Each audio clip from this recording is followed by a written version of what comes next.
guys, welcome back to my YouTube channel, that is Swapna's Tutorial. So ನೀವಿದೆ ನನ್ನ ಚಾನಲ್ಗೆ subscribe ಆಗಿಲ್ಲ ಅಂದರೆ please subscribe ಆಗಿ ವಿಡಿಯೋಸ್ನ ಲೈಕ್ ಮಾಡಿ, ಶೇರ್ ಮಾಡಿ, ಹಾಗೆ ಕಮೆಂಟ್ ಮಾಡಿ.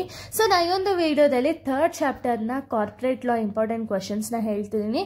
ನಾನು ಪ್ರೀವಿಯಸ್ ವಿಡಿಯೋದಲ್ಲಿ ಆಲ್ರೆಡಿ 1 and 2 ಚಾಪ್ಟರ್ಸ್ನ ಅಪ್ಲೋಡ್ ಮಾಡಿದ್ದೀನಿ. ಸೊ ಈ ಒಂದು ವಿಡಿಯೋದಲ್ಲಿ third chapter share capital debentures and ಬಾಂಡ್ನ ಇಂಪಾರ್ಟೆಂಟ್ ಕ್ವಶನ್ಸ್ ಹೇಳ್ತಾ ಹೋಗ್ತೀನಿ. ಫಸ್ಟ್ 2 marks ನೋಡೋದಾದರೆ define share, what is equity share, what is preference shares, state the type of preference shares, what is book building.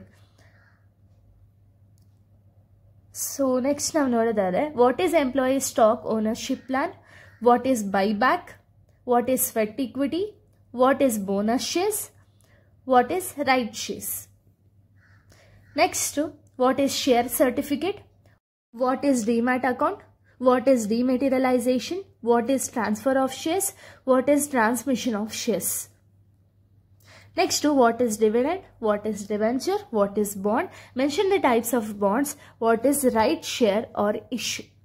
Ishtu kuda 2 marks. In 8 marks questions na ನಾವು ನೋಡೋದಾದ್ರೆ, what is share, explain the types of shares. Second one, briefly explain about book building.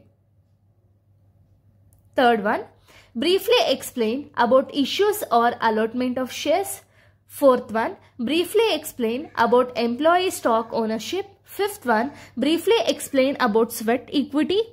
Sixth one, briefly explain about right shares and bond share. Seventh one, briefly explain about capital reduction. Eighth one, difference between transfer and transmission of shares. Last one, briefly explain about the redemption of shares.